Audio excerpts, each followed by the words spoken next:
আসসালামু আলাইকুম ভিউয়ার্স। আজকে আপনাদের সাথে শেয়ার করব খুবই মজার একটি সকালের খাবার।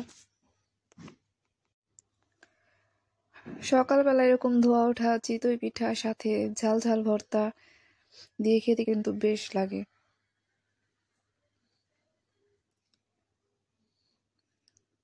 এখানে একটু গরুর মাংসের তরকারিও করে নেওয়া হয়েছে।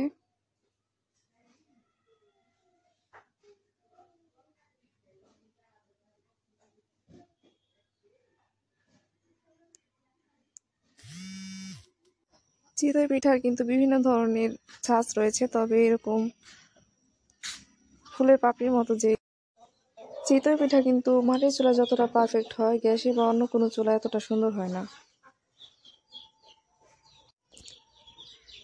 শীতের দিনে এরকম মাটির চুলা রান্না করতে কিন্তু খুব আরামদায়ক। শীতের দিনে মাটির চুলায় রান্না করা খুবই আরামদায়ক।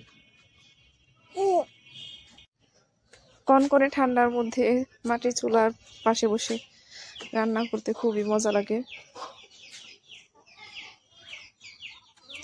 চিতই পিঠা মাটির চুলায় যতটা পারফেক্ট, গ্যাসে বা অন্য কোনো চুলায় এত সুন্দর হয় না।